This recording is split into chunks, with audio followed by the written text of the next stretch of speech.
ऐसे वाकयात होते हैं जिनका जवाब साइंस के पास भी नहीं है। आज की इस वीडियो में मैं आपको सुनाने वाला हूँ 3 पुरअसरार और खौफनाक कहानियाँ जो आपको सोचने पर मजबूर कर देंगी कि क्या हम इस दुनिया में वाकई अकेले हैं। तीसरा किस्सा सबसे ज्यादा खतरनाक है। 21 अक्टूबर 1978 ऑस्ट्रेलिया के बैस स्ट्रेट के ऊपर 20 साल का पायलट फ्रेडरिक वैलेंटिच अपना सेस्ना जहाज उड़ा रहा था। सब कुछ नॉर्मल था, लेकिन फिर अचानक कहानी बदल गई। वैलेंटिच ने एयर ट्रैफिक कंट्रोल को रेडियो किया और बताया कि एक बहुत बड़ा अजीब सा जहाज उसका पीछा कर रहा है।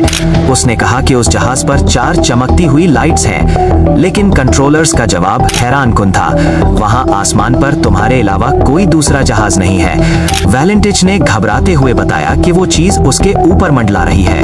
वो चमकदार और मेटालिक थी और उस पर एक अजीब सी सब्ज लाइट यानी ग्रीन लाइट चल रही थी। उसके आखिरी अल्फाज आज भी लोगों की रूह कंपा देते हैं। वो मेरे ऊपर मंडला रहा है और वो कोई जहाज नहीं है। इसके फौरन बाद रेडियो पर 17 सेकंड्स तक धातों के टकराने जैसी अजीब चीखती हुई आवाजें आईं और फिर मुकम्मल खामोशी।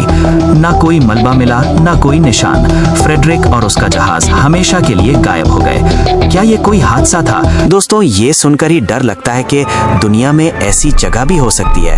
क्या आपको लगता है कि ये सिर्फ एक इत्तेफाक था या फिर कोई ऐसी ताकत जो हमारी समझ से बाहर है? मुझे अभी कमेंट्स में बताएं कि आपको इस इंसिडेंट के पीछे क्या वजह लगती है। मैं सबके थियरीज पढ़ूंगा।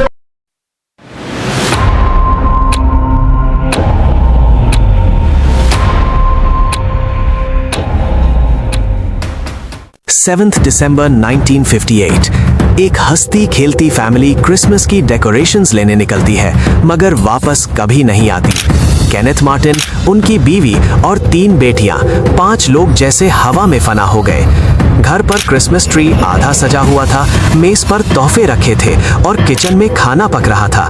पुलिस को ना कोई दुश्मनी मिली, ना कोई लड़ाई का निशान, सिर्फ एक सुनहरी रंग की गाड़ी जो ओरेगन के रास्ते पर आखिरी बार देखी गई थी। दशकों तक लोग कहते रहे कि उन्हें किसी ने किडनैप किया या शायद वो खुद भाग गए, मगर 66 साल बाद जब नदी का पानी कम हुआ तो वहां से एक जंग आलूद गाड़ी मिली। गाड़ी के अंदर जो था उसने फॉरेंसिक टीम की रूह कांपा दी। आज भी लोग पूछते हैं, क्या वो एक हादसा था या उनके साथ कोई ऐसी शैतानी साजिश हुई जिसका राज आज भी उस गहरे पानी में कैद है।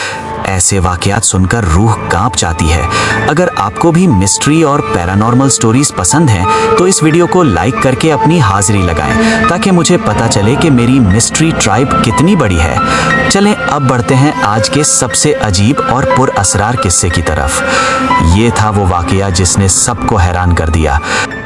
क्या आप तसव्वुर कर सकते हैं कि एक चोर पुलिस की वर्दी पहनकर आए, आपकी आंखों के सामने से 300 मिलियन येन, जो आज के हिसाब से अरबों रुपए बनते, लूट कर ले जाए और पुलिस उसे अगले 60 साल तक ना पकड़ सके? जी हाँ, ये कोई फिल्मी कहानी नहीं, बल्कि जापान की हिस्ट्री का सबसे बड़ा अनसॉल्व्ड मिस्ट्री केस है। इसे कहते हैं द 300 मिलियन येन रॉबरी। बात है 10 दिसंबर 1968 की। टोक्यो की ठंडी सुबह, बारिश हो रही थी।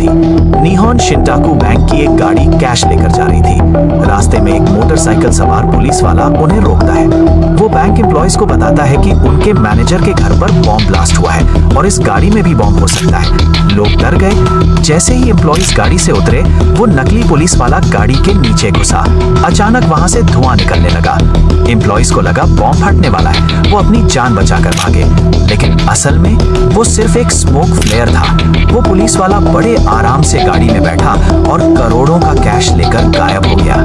पुलिस को लगा चोर पकड़ा जाएगा, क्योंकि उसने मौके पर 120 सबूत छोड़े थे, पुलिस की बाइक से लेकर एक टोपी तक। लेकिन ट्विस्ट ये है कि वो सारे सबूत डिस्ट्रैक्शंस निकले। जापान की पुलिस ने दिन रात एक कर दिए। 900 मिलियन येन से ज्यादा पैसा इन्वेस्टिगेशन पर खर्च हो गया, यानी जितना चोरी हुआ था उससे 3 गुना ज्यादा। लेकिन नतीजा 0, चोर का कभी पता नहीं चला। 1975 में इस केस की स्टैट्यूट ऑफ लिमिटेशंस खत्म हो गई, यानी अगर अब चोर सामने आ भी जाए तो उसे सजा नहीं दी जा सकती। कुछ लोग कहते हैं कि ये किसी पुलिस वाले का बेटा था, तो कुछ कहते हैं ये एक ग्रुप का काम था। लेकिन सच ये है कि वो शख्स आज भी शायद कहीं बैठकर अपनी परफेक्ट रॉबरी के मजे ले रहा होगा। इन तीनों कहानियों में से सबसे खौफनाक आपको कौन सी लगी? शॉट नंबर 1, 2 या फिर 3? उम्मीद है आज की वीडियो ने आपको हैरान किया होगा। अगर आप चाहते हैं कि मैं इनमें से किसी एक कहानी पर पूरी डिटेल वीडियो बनाऊं, तो कमेंट सेक्शन में फुल वीडियो लिखना मत भूलिएगा।